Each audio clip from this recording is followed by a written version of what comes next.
We be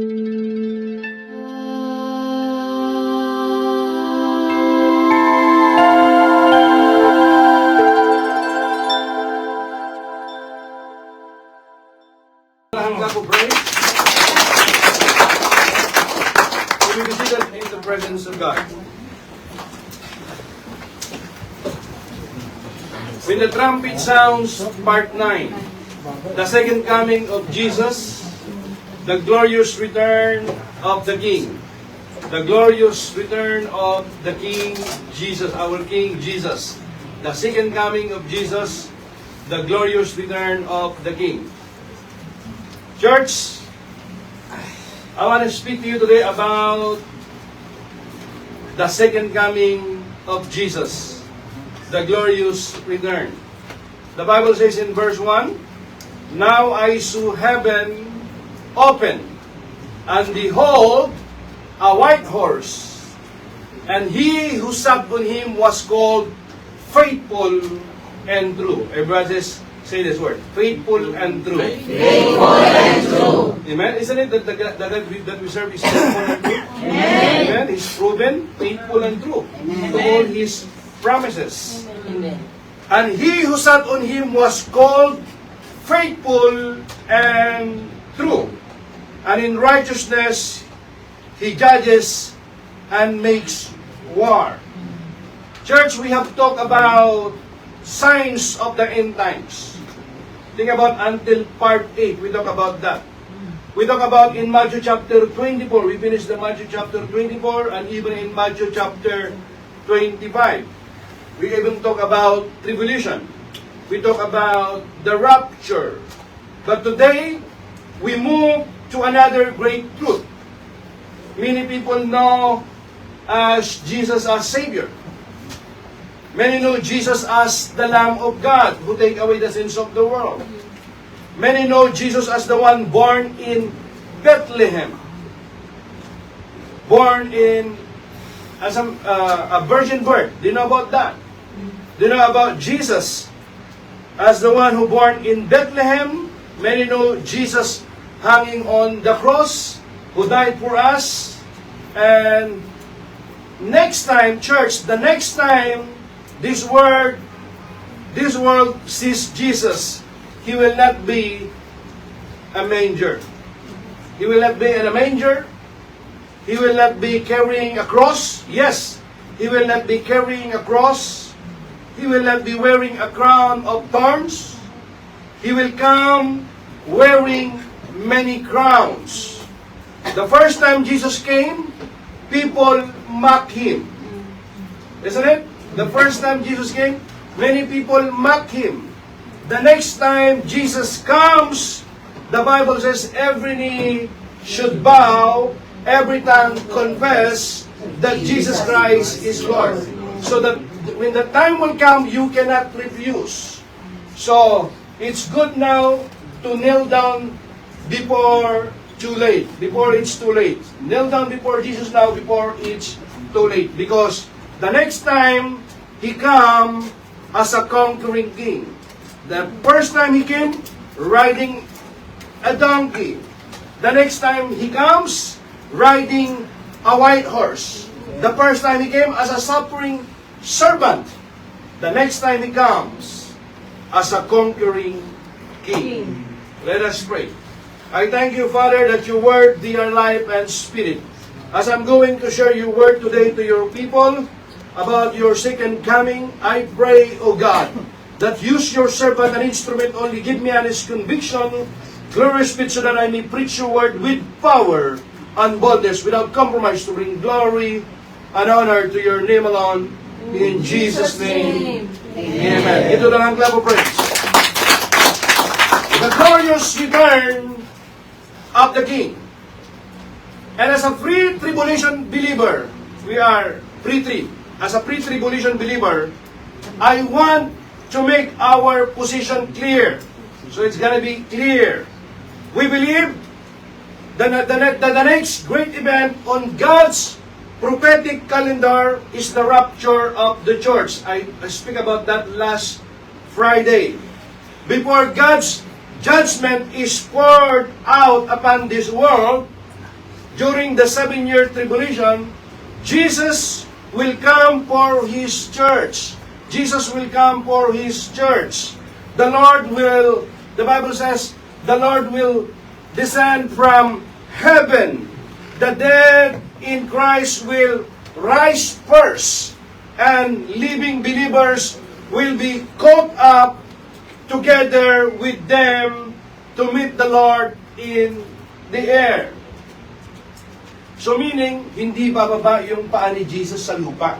Meet in the air, sa alapaap, in the clouds. Okay? So this event is a rescue, not a judgment. It is a blessed hope for every believer. The church is not appointed to God's wrath. Let me repeat that. The church is not appointed to God's wrath, but to obtain salvation through our Lord Jesus Christ. That is very clear in 1 Thessalonians chapter 5, verse 9. Amen?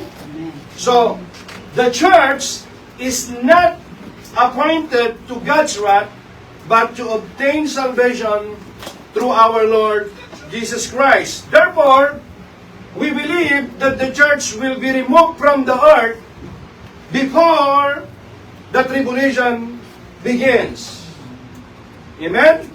However, the rapture is not the end of God's prophetic plan. Okay? The rapture is not the end of God's prophetic plan. Hear me. After the tribulation period has run its course, after the rise of the Antichrist, after judgment described in Revelation, and after the nations have gathered against Israel, Jesus Christ will return again. Jesus Christ will return again. This time, He will not come secretly for His saints, meaning the believers. He will come openly and visibly with His saints. At the rapture, the believers go up to meet Christ in the air. Maliwanag, it's clear? At the rapture, believers go up to meet Jesus Christ in the air. At the second coming, Christ comes down to the earth with His redeemed people. At the rapture, He comes for His church. At the second coming, He comes with His church. Sa una, in the rapture, kukunin tayo. Sa second coming, kasama tayo sa pagbabalik niya. Clear? Amen? At the rapture, He comes for His church. At the second coming, He comes with His church. Ulitin ko, at the rapture, He comes as the bridegroom for His bride. At the second coming, He comes as the King of Kings and Lord of Lords. Amen? Give the Lord a clap of praise. King of Kings and Lord of Lords to establish His kingdom and reign of the earth. This is why we distinguish between these two events. Mayroong two events. We believe they are not the same event. Separated only by the Scripture. Okay? Separated only by the Scripture. But, hear me, two distinct phases of Christ's return. There's no second and third. There's no such like that. Okay? You understand now? Amen. Amen. Now, first, so maliwanag yun ha? They are not the same event. Separated only by description. Only by description, but two distinct phases of Christ's return. First, are you listening? Amen. First, Christ comes for His saints before the tribulation. Then, after the tribulation, Christ returned with His saints in power, glory, and victory. Every time I mention the word saints, I'm speaking about the believer, the people of God. Amen? Para maliwanag po yun. As believers, therefore, we are not looking for the Antichrist. We are looking for Jesus Christ. Amen? We are not waiting for the tribulation. We are waiting for the trumpet because that trumpet will sound. Amen? We are not watching for God's wrath. We are watching for our Savior, Jesus Christ. And that is the blessed hope of the church. Jesus may come at any moment. Yes, Jesus may come at any moment to take His people home. I want, again, let me repeat that. I want to make our position clear. We believe the church is caught up to meet Christ in the rapture before the tribulation. Then after the tribulation, Jesus returns publicly in glory with His saints. So today, we are talking specifically about the visible, glorious second coming of Jesus. Number one, the glorious second coming of Jesus Christ. Can we read it all together? 1, 2, 3. Now I saw heaven open, and behold a white horse, and he who sat on him was called Faithful and True, and in righteousness he judges and makes war. See? Now, notice there, I saw heaven open. This is the Apostle John the Beloved. You know, when he was in the island of Patmos, he wrote this. He had a vision. He said, I saw heaven open. John sees heaven open. So this is a dramatic moment because heaven is opening for the return of the King. Earlier, in Revelation chapter 4, verse 1, John saw an open door into heaven. Now in Revelation chapter 19, heaven opens and Christ comes out of heaven to return to earth. Uulitin ko, let me repeat that. Our stand is a pre-tribulation because there are also a millennialism, a mid-tribulation, a post-tribulation, you know. But our stand as a pre-tribulation believer, we understand that by this point, the church has already been caught up to heaven. We call that the marriage supper of the Lamb has already been mentioned in Revelation chapter 19, verse 7 to 9. Now, Christ returns from heaven with His redeemed people. Tayo yon na mga mananampalataya. Amen? This is not the rapture. At the rapture, believers go up. At the second coming, Christ comes down, and behold, a white horse. Hear me.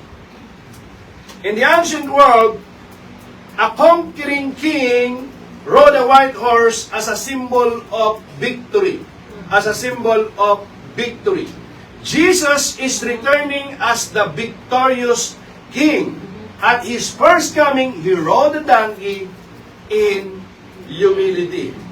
But, when He will come, again, returning as the victorious king. Amen? Amen. So, at His second coming, He rides a white horse in triumph. The first coming revealed His grace. The second coming reveals His glory. The first coming brought salvation. The second coming brings judgment. And He who sat on Him was called, the Bible says, faithful and true. So Jesus is called faithful and true. Faithful means He always keeps His promises. That is our Lord Jesus Christ. Every prophecy concerning His first coming was fulfilled. You hear me? Every prophecy concerning His first coming was fulfilled. Every prophecy concerning His second coming will also be fulfilled. True. Faithful, that is our Lord Jesus Christ. Then true means He is genuine, trustworthy, and what? Trustworthy, our Lord Jesus Christ, isn't it? So the world is filled with false promises. Do you know that? This world is filled with false promises. There are so many promises, but they don't even keep the promises. False religion and false leaders. So many counterfeit, isn't it? False prophet. But Jesus is faithful and true.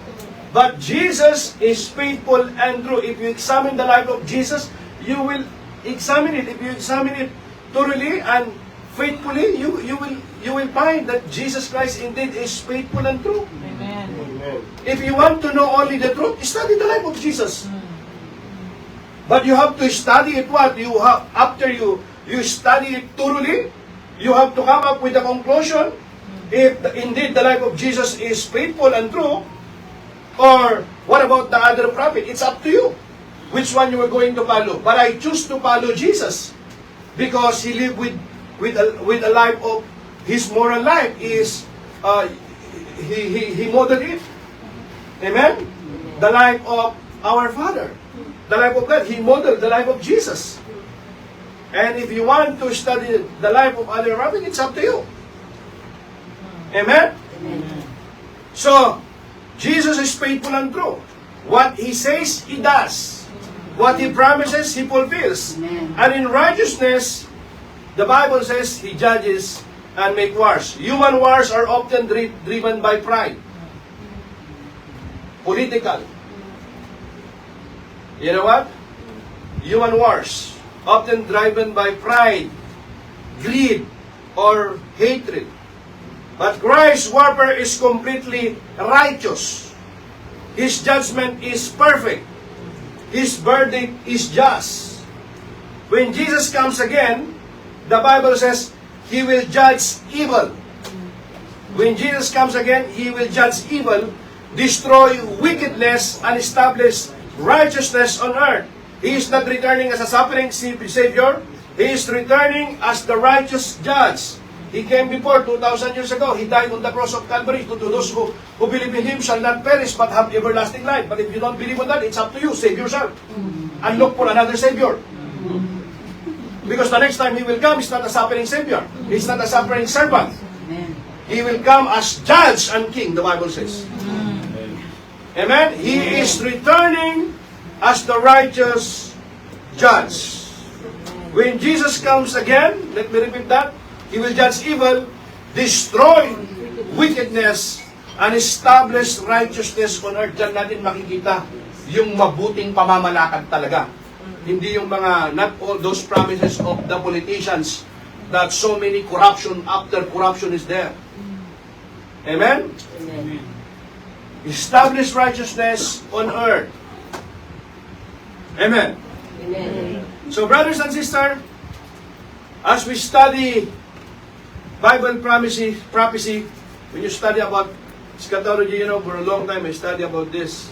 For more than maybe a decade now I'm studying about this, but still, I need to learn more. I believe that is almost 2 decades now. More than 10 years I study about this. So, as we study Bible prophecy, we must approach God's Word with both humility and diligence. Yes, we must approach God's Word with both humility and diligence. None of us should ever come to Scripture with pride, thinking that we know everything. Amen? Amen. We are all students of God's Word continually, learning and growing in our understanding. At the same time, humility does not mean uncertainty when the Bible speaks clearly. Amen? Our final authority is the Word of God. Amen? Amen. So, humility does not mean uncertainty when the Bible speaks clearly. True humility, submit to what God has revealed in His Word. I'm talking about the Bible, the Word of God. With that spirit, I want us to carefully examine a passage that has caused some confusion among sincere believers. You know, I think it's already in our YouTube. I preached about last time, I don't know, maybe 4 years ago, I speak about the 4 horsemen. You know? Yung 4 na mga ngabayo, 4 horsemen, that is part 1 and part 2. Some Christians teach that the rider on the white horse in Revelation chapter 6 is Jesus Christ. I do not question their sincerity, but I believe we must test every interpretation by the whole counsel of God. Remember, our goal is not to win argument. Our goal is not to win an argument. Our goal is to understand God's Word correctly. Our goal is not to attack people. Our goal is to protect people from deception. Why? Kasi merong mga nagtuturo. Pag nakakitang white horse, they thought that is already Jesus. Actually, there are so many sects teaching about that. That's why I clarify it. That in Revelation chapter 6 is not Jesus, that is what? That is the false prophet. Okay? But in Revelation chapter 19, that is very clear that is the Lord Jesus Christ. Or not because you mentioned, good, you know? It's not like that. Because Jesus Himself repeatedly warned His followers. Many times, Jesus said, take care that no one deceive you. Jesus spoke to His disciple, take care that no one deceives you. So let us read in Revelation chapter 6 verse 2. 1, 2, 3. And I looked and behold a white horse. He who sat on it had a bow. May hawak siyang buo, ha? Buo and a... He went out conquering and conqueror. Pag nakakita kayong conquering and to conquer, you thought that's already the Lord Jesus Christ. No. Malaking kaibahan yan. That is a big difference in chapter 19 and in chapter 6. Why? Here in chapter 6, verse 2, some people immediately conclude that this rider must be Jesus because he rides a white horse. But brothers and sisters, a symbol by itself does not determine identity. The symbol itself does not determine identity. We must look at the entire context. If every rider on a white horse is automatically Jesus, then what happened? We can easily fall into error. The Bible teaches us to compare Scripture with Scripture. That's the way you interpret the Scripture. You have to read, understand the whole context and the purpose of the writing. Not only, some people are cherry picking, you know. Last time, you know, someone wants to argue with me and he doesn't even know what he's going to argue. He just keep picking their verses there. And then I said, brother, what do you want to talk really about it? Because nobody can understand you. He's just speaking like a cherry picking, you know, he's just speaking verses without understanding the concept, the context. This one, see, in John chapter 3, unless one is born again, he cannot see the kingdom of God. How can one born again? Born of water and the Spirit, he cannot enter the kingdom of heaven. Nakikita ng tubig, he found water, this water baptism. Every time he found water, water baptism. They found white horse, this is Jesus Christ. Not like that, my brothers and sisters. The Bible teaches us to compare Scripture with Scripture. Notice that this rider appears at the opening of the first seal, marking the beginning of the tribulation period. Tribulation nga, lahat yun eh. How could it be that is the Lord Jesus Christ? All of that at lahat yon alin? Parusa yon lahat. Salot lahat yun eh.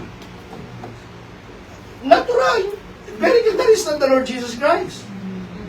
You can watch that again if you want. I preached that for part 1 sermon and part 2 sermon about the 4 horsemen. Amen? So notice also the crown is given to him. Okay? His authority is delegated. His authority is received. But when we come to Revelation chapter 19, we see something very different. Malaki kaibahan. Anong kaibahan? Can we read it one more time? Verse 11. Revelation chapter 19, verse 11 says, 1, 2, 3. Now I saw heaven open, and behold, a white horse, and he who sat on him was called Faithful and True, and in righteousness he judges and makes war. John leaves no room for confusion. This writer is clearly Jesus Christ. He is called Faithful and True. So walang confusion. There's no confusion here. John the Beloved what? Clearly, he specified clearly, faithful and true. In verse 13, he is called the Word of God. In verse 16, he is called King of Kings and Lord of Lords. So this is not a false king. Amen? This is the King. Amen. King of Kings and Lord of Lords. Amen. This is not a counterfeit Christ. This is the Christ. Amen. Amen? Hindi yan anti-Christ. Furthermore, Jesus warned us in Matthew chapter 24, verse 4 to 5. Take heed that no one deceive you, for many will come in my name, saying, I am the Christ, and will deceive many. One of Satan's greatest strategy is what? Imitation. That is one of the greatest strategy of Satan, imitation. That's why, in 1 Peter chapter 5, the Bible says that the devil prowls like a roaring lion, searching for someone to whom he devour. Okay? Umaatungal lang siya. But in the book of Revelation, Jesus is the lion in the tribe of Judah. Hindi siya umaatu-atungal lang. Copy-copy lang si Satanas. Are you with me? Amen? He is not the lion. He is just roaring only. Amen? So, one of Satan's greatest strategies is imitation. He counterfeits what God does. Just as there is a true Christ, there will be a false Christ. Just as there is a true kingdom, there will be a counterfeit kingdom. Just as there are true teachers, there are also false teachers. So the purpose of the counterfeit is deception. That is the very purpose. The enemy does not come announcing that he is a deceiver. Oh, you don't believe me because I am a deceiver. No. It's not like that, of course. Okay, he comes disguised as the truth. Yan yung gagawin niya. Okay? That is why believer must be discerning. That is why we must not accept every teaching simply because it sounds spiritual. We must ask, what does the Scripture actually say? What does the Scripture actually say?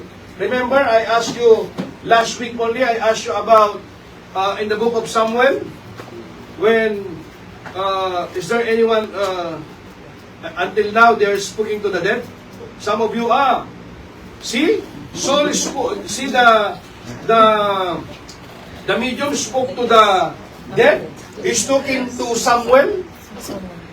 Many of you thought that he's talking to Samuel, to Prophet Samuel. Samuel is already dead, long time. Yes, Pastor. And then how could he be he's talking to? And then King Saul and even the medium is talking to Samuel. No, my brothers and sisters. Yes, Pastor. There's no such like that. That is the deception of the enemy. You're thinking, oh, that is I saw my grandmother is talking to me in a dream. No, it's not your grandmother. Iba na yung daigdig ng patay sa buhay. Pagkalayo na yun. Huwag mo bubuhayin yung panay. Bahay na nga eh. Kakausapin mo. Ba't mo kakausap? Kala mo kinakausap mo lang. Pero totoo, hindi mo nakakausap na. If we are going to study the scripture, yung kung Bible lang tayo. But pero kung haka-haka ang pag-uusapan nyo, di kayo mag-usap-usap kayo haka-haka. Hindi naman natin sila with love and respect. Ano natin ito, kapatid. Kasi even you are talking to the dead, he cannot hear you anymore. Just only common sense, my brother and sister. Amen. And then you are going to talk about biblically speaking, yes, even the Bible. Iba na yung daigdig ng patay sa buhay. Amen? Dito lang muna ako, kakain ako, bantayan mo ako. Maraya na siya doon. Masarap na yung buhay niya. Ikaw namumugbrima ka pa rito. Amen? Very clear? Amen. We believe that there is life after death. Not because you say, this is white horse, this is Jesus. No, it's not like that. That's why it's very important for us to study the Bible. The reason why after we eat lunch, we have intentional discipleship. So that you can ask questions. We can diligently search if this is what the Bible is teaching us correctly. Amen? Amen.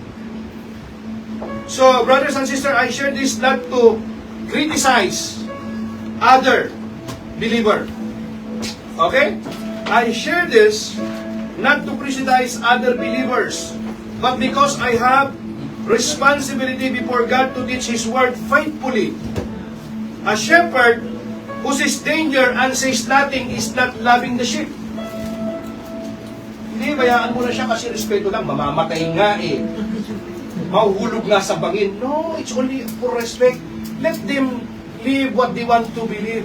You know, that is not loving. That's okay. Sometimes they can be hurt.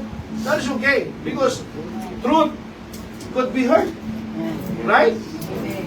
But what is more hurtful?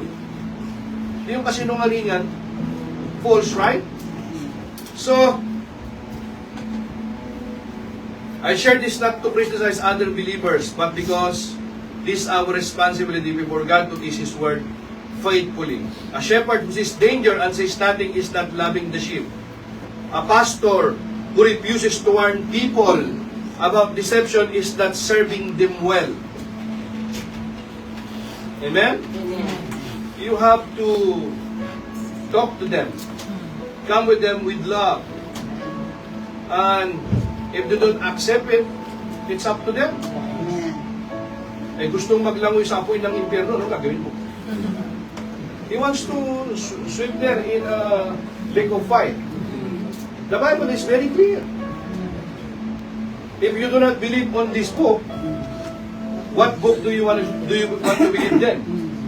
Oh, that is not true. Then prove it if it's not true. That is traditional accusation.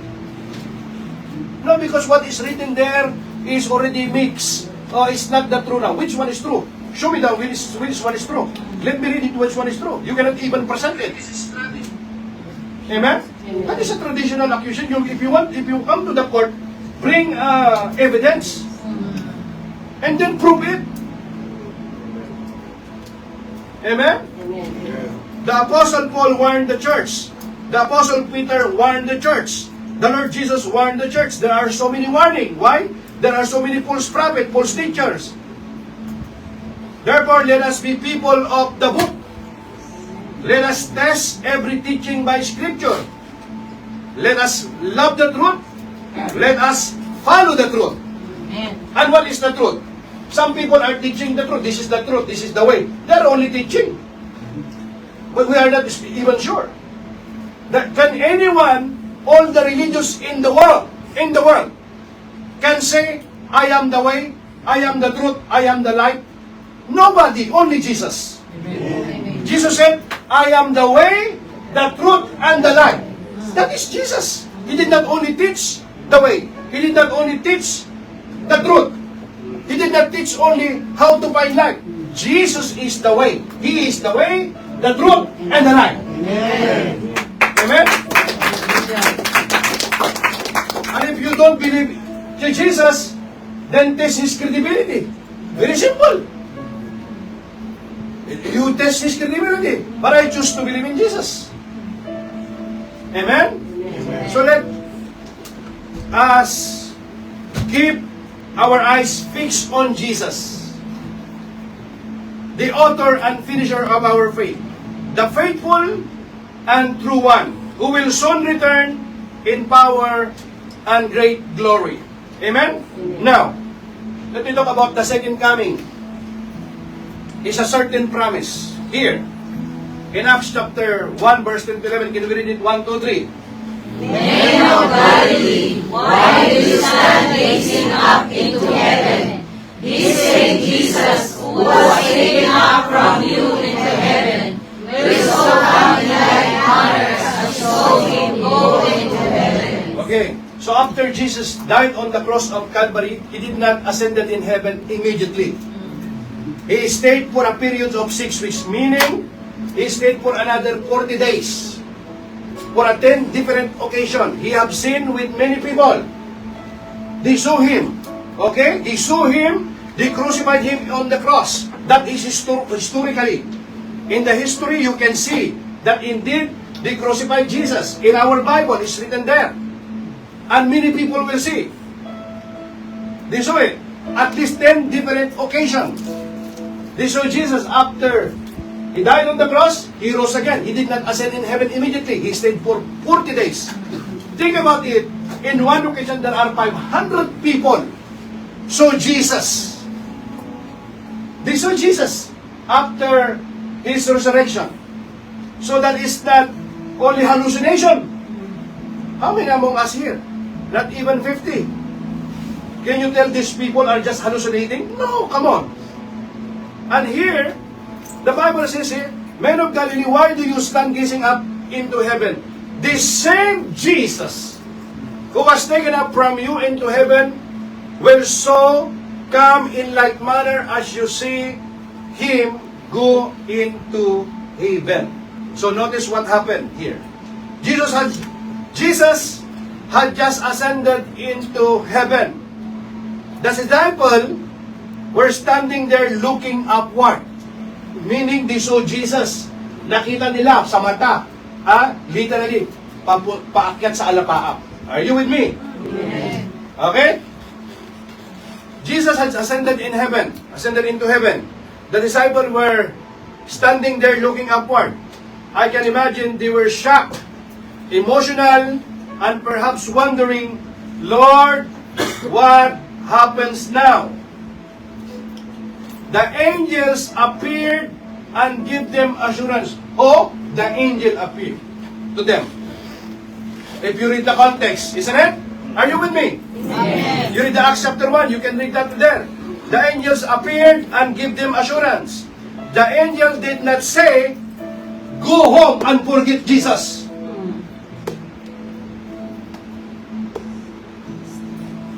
They did not say, he was a good teacher. He is a good prophet. They did not say he was a good teacher, but now his story is finished.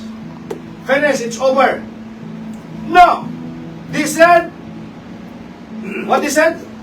The same Jesus. Amen? The same Jesus will come. The word the same Jesus are powerful. The Jesus is coming back is not a different Jesus. He is the same Jesus who walked on water. The same Jesus who touched the blind eyes. The same Jesus who spoke peace to storms. The same Jesus who carried the cross. The same Jesus who rose from the grave. The same Jesus who saved us. Think about that. If you find someone like Jesus, He even raised people from the dead. For 4 days, Lazarus already dead. The blind eyes, the walk, lame. He fed 5,000 people with 5 breads with 2 fishes. The greatest miracle of all is the miracle of Jesus, virgin birth. He was born in a virgin birth. If you want like him, I will worship that man. I will tell you the truth. If you will find like Jesus, the life of Jesus, I will worship that man, worthy of his worship. Have you found like Jesus? No. That is the reality. Why is that important, my brothers and sisters? Because sometimes we hear promises from people and they fail us. People promise, I will never leave you. Then they leave. People say, I will help you. Then they disappear. They are helping you because what? They have another agenda. They have a wrong motive. They are taken for granted. Some people like that, they are helping you because you are vulnerable. I help you already, huh? I help you. See, I help you remove your clothes. And if you don't have wisdom, you are going to fall into temptation. So many like that. Are you listening? Amen. People say, I will help you, then they disappear. Governments, politicians make promises. Leaders make promises.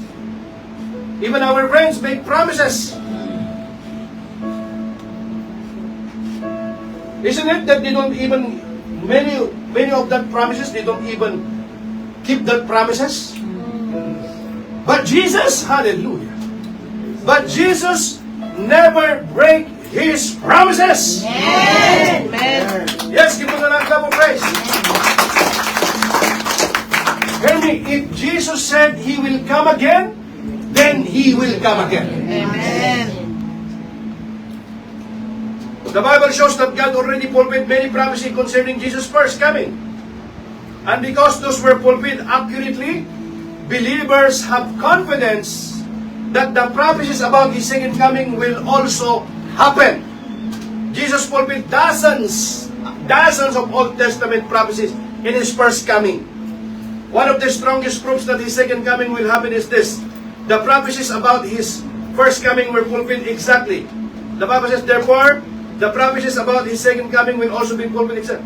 Now, can we just take a look next?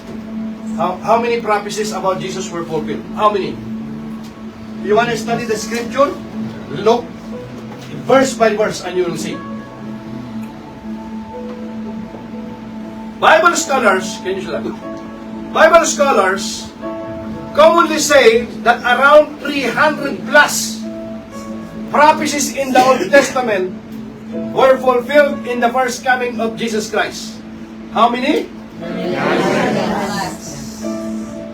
How many days in 1 year? 365. Around 300 plus prophecies in the Old Testament were fulfilled in the first coming of Jesus Christ. Some scholars count more than 330 prophecies fulfilled by Christ. These prophecies were written, hear me, hundreds of years before Jesus was born. Amen? Amen. Example. Show an example. Fulfilled prophecies about Jesus' first coming. Can we read that? 1, 2, 3. Behold,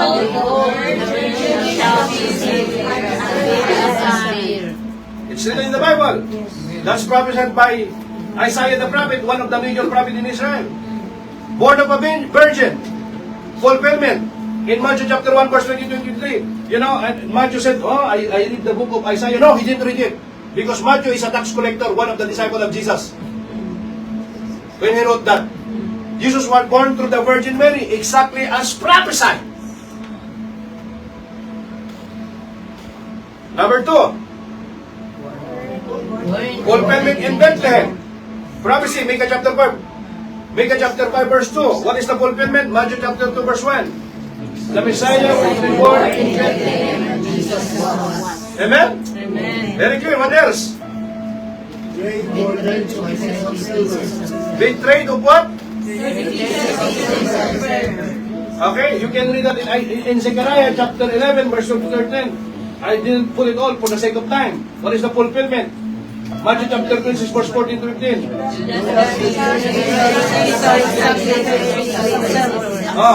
Think about that. Exactly. Amen?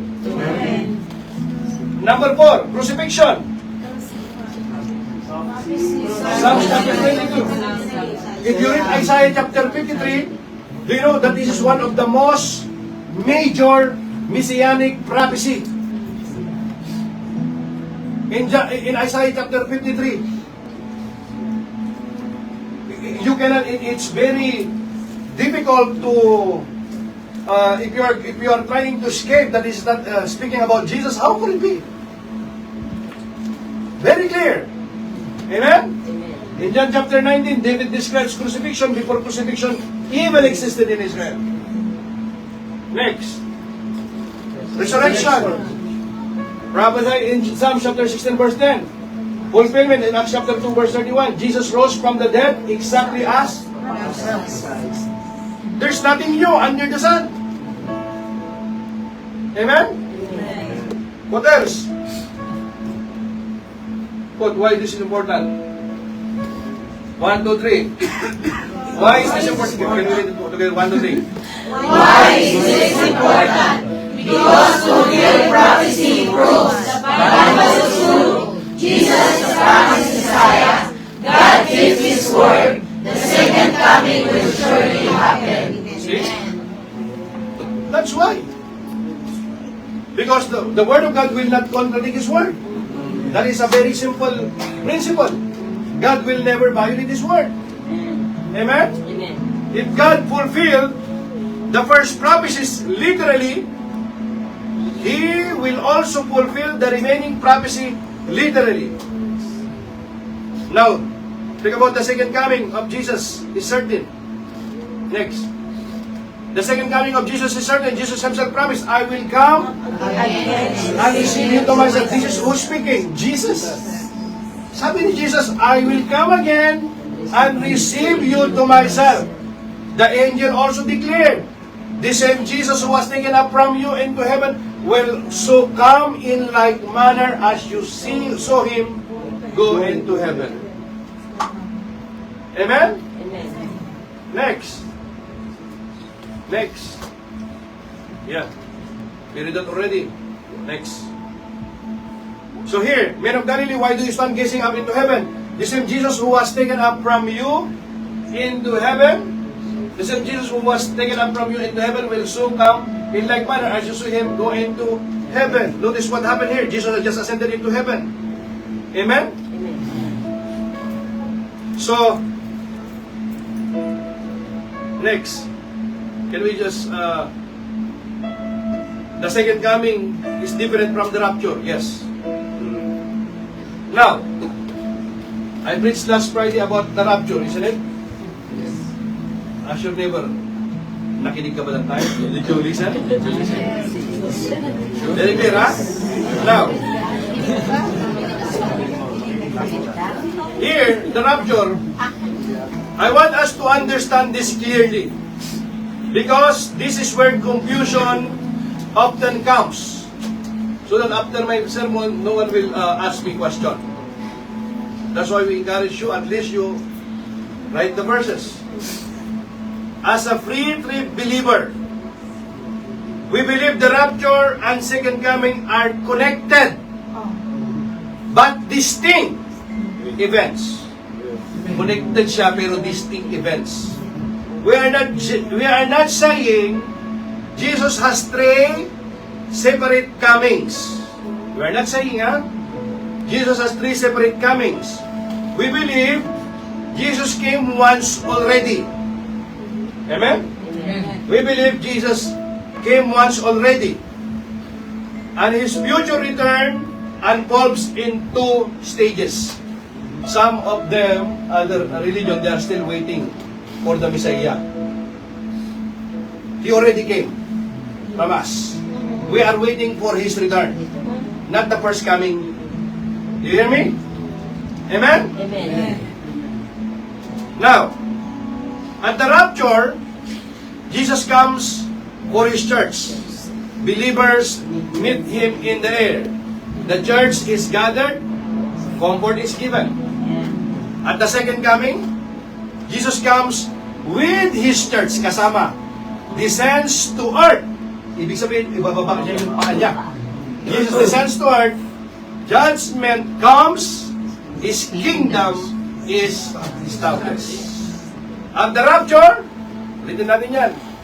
At the rapture, believers go upward next. At the second coming, Jesus comes downward. At the rapture, Jesus gathered His bride. At the second coming, He returned with His bride. At the rapture, there is comfort. 1 Thessalonians, sabi ni Paul, comfort one another with these words. At the second coming, there is judgment against rebellion and sin. Here's the illustration. Imagine a groom before the public wedding celebration. He first comes to receive his bride, then later everyone sees the bride and groom together publicly. Likewise, Christ received His church, then later returns with His church in glory. Some may disagree with this order of events, and faithful Christians hold different view. But this is the understanding we are presenting from a three perspective. Amen? Amen. Now, the second coming will be visible to all. Can we read that? 1, 2, 3. Behold, He is coming with the clouds, and every eye will see Him. Maliwanag naman, no? Every verse is very clear.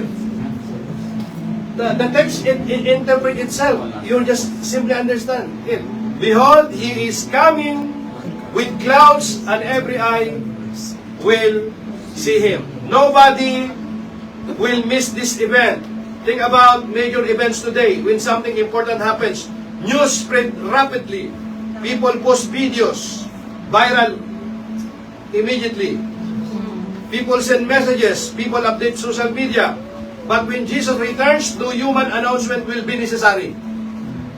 No television station will say, breaking news, Jesus has returned. No one will need to convince the world. The Bible says, every eye will see Him. Think about that. The atheists who denied Him will see Him. Even the atheists, even the unbeliever who rejected Him will see Him. The mocker who laugh at Him will see Him. The nation will see Him. Our president will see Him. The nation will see Him. Those who ignore Him will see Him. Suddenly the argument stops. Suddenly unbelief ends. Suddenly humanity realizes Jesus Christ truly is Lord. Amen. Church, today people can reject the gospel. Today people can mock believers. Today people can deny the truth. But the day is coming when no one will deny who Jesus is. Amen? Amen. Now, number 3, I'm not able to finish this, but I'm gonna in chapter, here in point number 3. Let me continue this, Lord willing, next Friday. We finish the chapter, what? We finish the part 10. But after that, we're going to talk about Armageddon. We will talk about that. You know, that's not our way. It's nice, okay? So, abangan niyo yung mga yun, okay? So, but it's we gonna finish about the trumpet. You know, there's so many trumpet. Amen? Amen. Revelation chapter 19, verse 12. The crowded king with eyes of fire. His eyes were like a flame of fire, and on his head were many crowns. He had a name written that no one knew except himself. His eyes were like a flame of fire. This speaks of His all-seeing knowledge. Nothing is hidden from Christ. His eyes penetrate every heart. He sees every motive. He sees every secret sin. He sees every hidden act of obedience. When Jesus returns, there will be no hiding from His gaze. Many people can fool others. No one can fool Christ. And on His head were, the Bible says, on His head were many crowns. This signifies absolute sovereignty. Every earthly ruler has limited authority. Jesus possesses supreme authority over all nations. Every kingdom belongs to Him. Every throne is subject to Him. Every ruler answer to Him. This fulfills what the Scripture teaches, that Jesus is King of Kings and Lord of Lords. He had a name written that no one knew except Himself. This reminds us that Christ is infinite. Even in eternity, we will never fully exhaust the greatness of who He is. There are depths of His glory beyond human understanding. We know Him truly, but not that much. There will always be more of His majesty to discover. The Bible says the Word of God clothed in victory. He was clothed with robe, dipped in blood, and His name is called the Word of God. Amen? Amen. Now,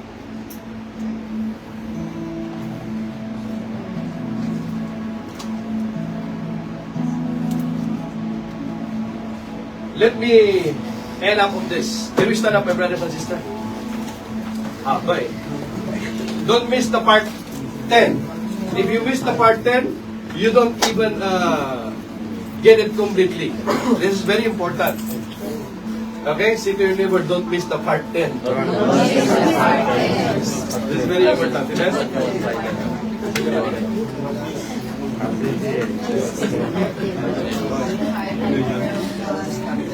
Amen? Amen? So those of you, maybe some of us, this is the first time you hear this message about the second coming of Christ. And if you're still confused, and maybe you believe in Jesus but you are not sure if indeed He is the coming King, I want you to know that Jesus is coming again. That is certain. I'm going to speak that to you word for word, Lord willing, next Friday.